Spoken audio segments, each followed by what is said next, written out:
கிறிஸ்துவுக்குள் அன்பான கர்த்தருடைய பிள்ளைகளே, இன்றைய வேத வசனமும் ஜெபமும் யோவான் எழுதின சுவிசேஷம் 15ஆம் அதிகாரம் 14ஆம் வசனம். நான் உங்களுக்கு கற்பிக்கிற யாவையும் நீங்கள் செய்வீர்களானால் என் சிநேகிதராய் இருப்பீர்கள். என் அன்பு கர்த்தருடைய பிள்ளைகளே, எவ்வளவு பெரிய பாக்கியம் பாருங்க. ஆண்டவராய் இயேசு கிறிஸ்து சொல்லுகிறார், நீங்க என்னுடைய நண்பனா இருக்க வேண்டும் என்றால் நான் சொல்றத நீங்க செய்யணும், நான் கற்பிக்கிறத நீங்க செய்யணும். அப்படின்னா என்னுடைய ஃப்ரெண்டு, என்னுடைய நண்பர்கள், என்னுடைய சிநேகிதர் என்று சொல்லுகிறார். என்னுடைய பிள்ளைகளே, சிநேகிதர் எதையுமே நம்மகிட்ட மறைக்க மாட்டார்.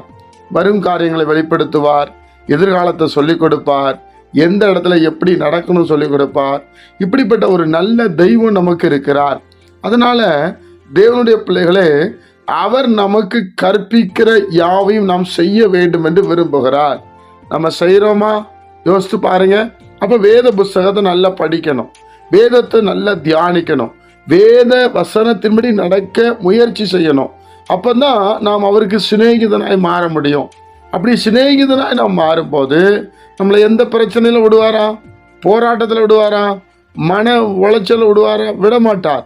கட்டாயம் நமக்கு தெரியப்படுத்தி நம்ம கால் சிக்கி கொள்ளாதபடி அவர் காக்கிறவராயிருக்கிறார். தேவனுடைய பிள்ளைகளே, வேதத்தில் ஏராளமான இடத்துல ஆண்டவர் ஆலோசனை கொடுத்தது உண்டு. தாவீதுக்கு கொடுத்திருக்கிறாரு, ராஜாக்களுக்கு கொடுத்திருக்கிறாரு. தேவனுடைய பிள்ளைகளை அழைத்த ஒவ்வொரு பிள்ளைகளுக்கும் தம்முடைய வல்லமை விளங்க பண்ணியிருக்கிறார். அதே போல நமக்கும் அவர் சொல்லித்தர உண்மையுள்ளவராயிருக்கிறார்.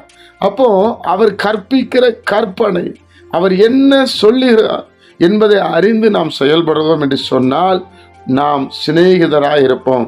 வானத்தையும் பூமியும் உண்டாக்கின, அண்ட சராச்சரங்களையும் உண்டாக்கின சர்வ வல்லமையுள்ள தேவனுக்கு நீங்களும் நானும் ஃப்ரெண்டு, நண்பர்கள், சிநேகிதர்கள் என்று வேதம் சொல்லுகிறது. அப்போ தேவனுடைய பிள்ளைகளாகிய நாம் இனிமேல் வருகிற நாட்களிலே சிநேகிதராய் இருப்பதற்கு அவர் கற்பிக்கிறதை நாம் செய்வோம். ஜெபிப்போமா? பரிசுத்த பிதாவே, உம்முடைய குமாரன் இயேசு கிறிஸ்துவின் நாமத்தில் வருகிறோம். இந்த நாளை நீர் எங்களுக்கு ஆசீர்வதித்து தாரும். உம்முடைய சமாதானம் எங்களுக்குள்ளே இறங்கி வரட்டும், உங்கள் சந்தோஷம் எங்களுக்குள்ளே இறங்கி வரட்டும். இனி நீங்கள் சொல்கிறத நாங்கள் செய்ய கிருபை செய்யும். உங்கள் சத்தத்தை கேட்க இந்த காதுகளை திறக்கிறோம் ஆண்டவரே. அப்பா, உங்களை பார்க்கிற கண்கள் எங்களுக்கு உண்டாகட்டும். சமாதானத்தை தாரும். கேட்கிற ஒவ்வொரு பிள்ளைகளை ஆசீர்வதியும். இயேசுவின் மூலம் ஜெபிக்கிற நல்ல பிதாவே, ஆமென்.